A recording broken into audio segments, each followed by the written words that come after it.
নমস্কার বন্ধুরা, দেখুন আমি অন্যভাবে একটু প্রসেস করে পরোটা বানাবো। এখানে আটা ময়দা আপনারা যা নিয়ে পারেন সেটাই নিলেই হবে। আমি এখানে ময়দা নিয়েছি। এখন ময়দার মধ্যে আধা চামচ লবণ দিয়ে দিলাম,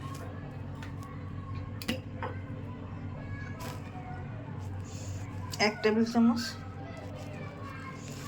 তেল দিয়ে দিলাম,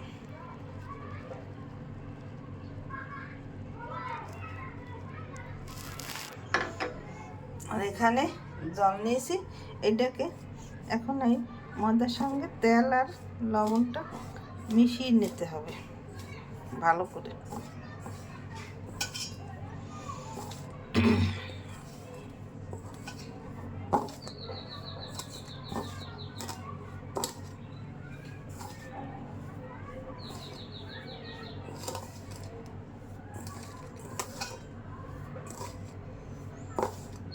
এই দেখুন মিশে গেছে। মিশে গেলেই আপনারা এইভাবে দিলেই বুঝতে পারবেন যে মিশে গেছে, তেলটা মিশে গেছে। এখন জল দিয়ে পরিমাণ মতো একটু একটু করে জল দিতে হবে, আর এইভাবে ব্যাটারটাকে ছানতে হবে।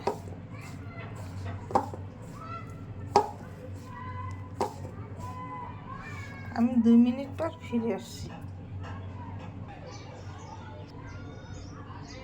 2 মিনিট পর ফিরে এসেছি।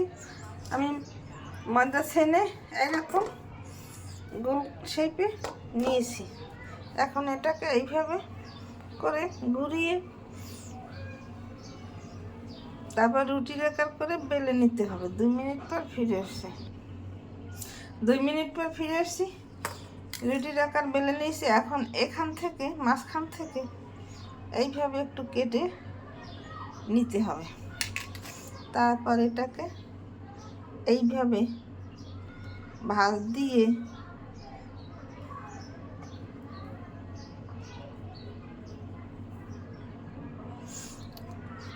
আমি 3 কোণার পরোটা বানাবো। এখন এটাকে বেলবো। 2 মিনিট পর ফিরে আসছি। 2 মিনিট পর ফিরে আসছি। আমার 3 কোণার পরোটা বেলা হয়ে গেছে। এইভাবে সবগুলো আমি বেলে নেব। 2 মিনিট পর ফিরে আসছি। 2 মিনিট পর ফিরে আসছি। 3 কোণার পরোটা আমার বেলা হয়ে গেছে। এখানে আমি ফ্রাই প্যান দিয়ে দিয়েছি। এখন চুলা ধরিয়ে দিলাম।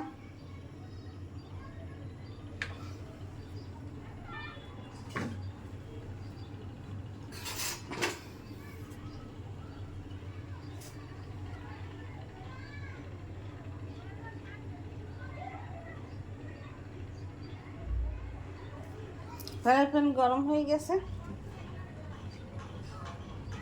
এখন ফ্রাই প্যানে তেল না দিয়ে একটু সেঁকে নিতে হবে।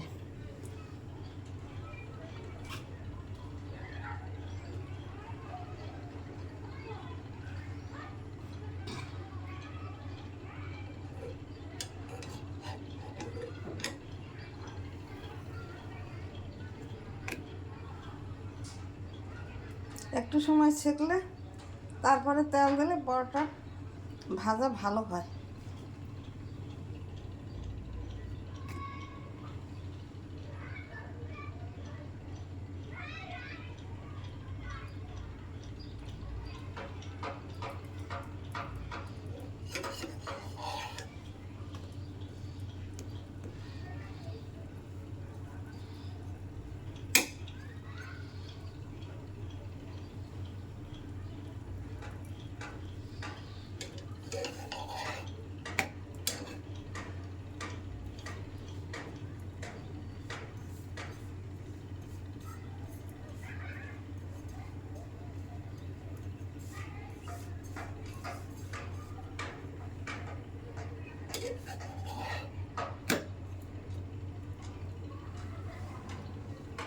এখন আমি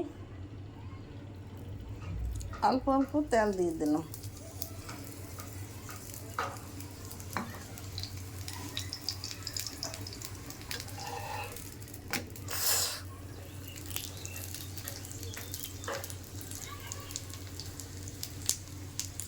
দুই মিনিট পর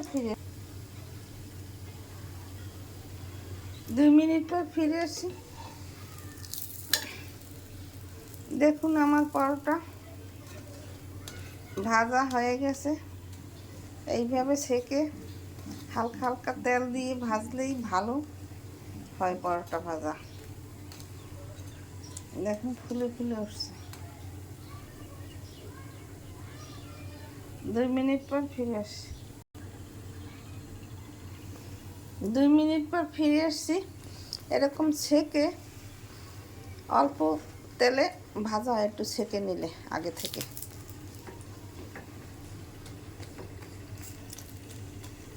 এই দেখুন কত সুন্দর পরোটা ভাজা হয়ে গেছে, দোকানের চেয়েও সুন্দর হয়েছে, দোকানের মতন। আপনারা এরকম ঘরে সুন্দর করে তৈরি করে খেতে পারেন।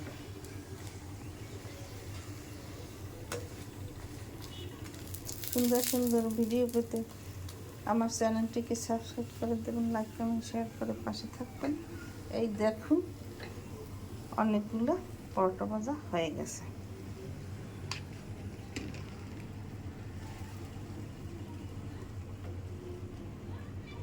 নতুন নতুন ভিডিও পেতে আমার চ্যানেলটিকে সাবস্ক্রাইব করে দেবেন, লাইক কমেন্ট শেয়ার করে পাশে থাকবেন। ধন্যবাদ।